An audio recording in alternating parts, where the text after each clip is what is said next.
Il s'appelle Nino Paradis, c'est un jeune homme, comme il y en a plein maintenant, qui essaie de trouver sa place. Il habite à Paris avec sa bande de potes. Ils essayent de s'en sortir à travers ce système qu'on connaît tous, qui donne peut-être pas toujours de cadeaux pour s'en sortir. We love cinema. C'est un peu une tête brûlée. J'ai l'impression que c'est quelqu'un qui n'a pas très envie de grandir. C'est quelqu'un qui n'aime pas trop les obligations et les compromis qu'il faut faire en fait. Nino, c'est quelqu'un qui dit énormément de non. Pour pouvoir dire oui à son amoureuse et ses amis, effectivement. Mais... Est-ce que tu te retrouves dans ce personnage? À quels endroits est-ce que tu te retrouves? Ah, merde. Pardon. Non, à beaucoup d'endroits en fait. Je pense qu'il y a beaucoup de gens qui peuvent se reconnaître. Ne serait-ce que dans Nino, Lalé ou Malik ou Charlie. Moi, je me reconnais dans Nino. C'est un film compliqué pour moi parce que du coup, ça fait un effet miroir sur ce que j'étais avant, parce que j'ai changé depuis. C'est que je pense toujours faire les bons choix et je me retrouve jamais à faire les bons. Je suis un peu en quête à comment trouver un compromis entre moi et ce système. Tout simplement. Nino est entouré par les trois êtres.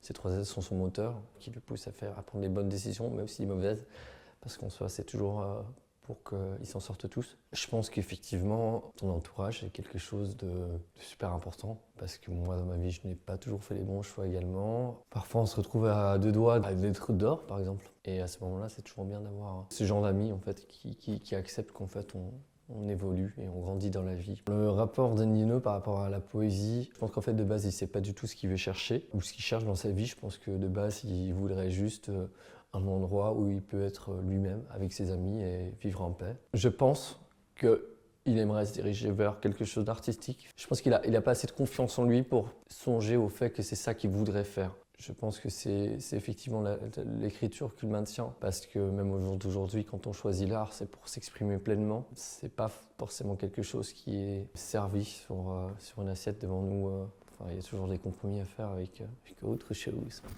Voilà.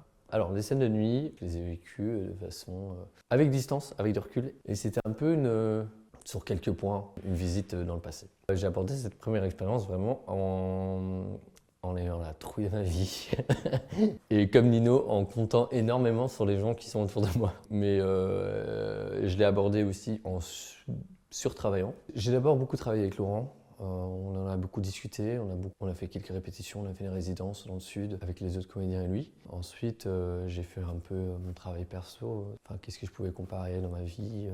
C'est toujours un peu un bazar de travailler un personnage. Mais le plus grand défi pour ce personnage, pour moi, ça a été d'être reconfronté à des choses auxquelles je n'avais pas envie d'être confronté. Et premièrement, moi-même, je pense. Et d'avoir assez de confiance en soi pour ne pas plus faire exister le syndrome de l'imposteur. Voilà. Bah, en tout cas, pour moi, personnellement, en plus, ce sont pas mal de situations que j'ai connues avant. Et donc, tout était très fort. Et quand j'ai vu le film, j'étais un peu comme en dehors de moi. Je pense que c'est un sujet qu'il faut vraiment commencer à aborder de façon ouverte et sans gêne, parce qu'on n'a peut-être pas toujours cette chance de pouvoir aborder ces sujets, comme que ce soit la précarité, la fête, l'excès, ne pas connaître sa place en fait, ce qu'on voudrait faire. Et je trouve qu'on va s'isoler parce qu'en fait on n'ose pas en parler. Je pense que c'est vraiment un film à voir entièrement, que ce soit pour les jeunes qui s'y trouvent maintenant, comme que ce soit pour les plus âgés, pour peut-être comprendre cette jeunesse. Je sais qu'en fait la précarité elle existe partout. C'est pas le sujet le plus glorieux sur lequel on a envie de parler, donc je dirais tout le film. Et puis l'amour, l'amitié, ce que ça peut nous amener. Et